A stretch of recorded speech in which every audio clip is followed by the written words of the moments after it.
y a deux choses en fait. Il y a ce que tu fais, donc c'est bien d'avoir 1 million de vues parce qu'en fait, moi j'ai discuté avec des petits jeunes, même je me rappelle au début de TikTok, j'allais manger chez des potes, un mec il me dit ouais, j'ai fait un TikTok 500 000, mais il a gagné 0 € avec son 500 000, ça, tu vois. intéressant. Et en fait, ce qu'il faut comprendre, c'est soit tu es un saltimbanque et tu cherches des applaudissements, soit tu es un entrepreneur et tu cherches des sous.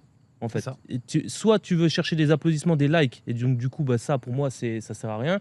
Soit tu veux être un entrepreneur, tu vas chercher des sous. Donc c'est deux choses différentes. Après, c'est ta capacité à monnayer le truc, parce que tu donnes à des entrepreneurs 1 million de vues sur une vidéo, ils sont incapables de te sortir 1 € derrière. Donc c'est tout ce qui va venir derrière pour moi qui fait que c'est intéressant de faire du buzz. Non mais c'est un gros problème, je pense, tu sais, le côté un peu personal branding, il y a plein de gens en fait qui se perdent là-dedans. C'est-à-dire qu'en fait, ils arrivent sur internet à la base avec la volonté de faire de l'argent et en fait à un moment ils se perdent et en fait ils se mettent à partir dans le truc de notoriété. Ils se perdent pas, ils s'étaient perdus à la base. Ouais. T'as des gens qui sont t'as des gens qui sont drivés par le prestige, t'as des gens qui sont drivés par le profit.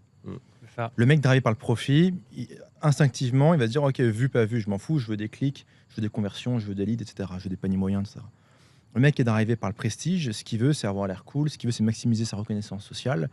Et dans ce cas-là, bah, ce mec-là, il est drivé par ça. Et donc, la petite ironie, quand même, quand on regarde la maximisation du prestige ou la maximisation du profit, c'est que souvent, les mecs maximisent le prestige en pensant que le prestige va unlock le profit. Alors qu'en fait, tu fais la schlag pour rien et à la fin, tu n'as ni prestige ni profit. Alors que le mec qui prend le profit, à la fin de la journée, quand il est pété de thunes, il y a quand même le prestige qui va avec. Il faut quand même pas oublier un truc, c'est que dans les médias anglo-saxons, quand un mec est milliardaire, avant son nom, on met milliardaire. On met billionnaire. C'est-à-dire billionnaire, Peter Thiel, invested in machin schnock. On met toujours billionnaire avant ton nom. Ça parle pour toi. Ouais.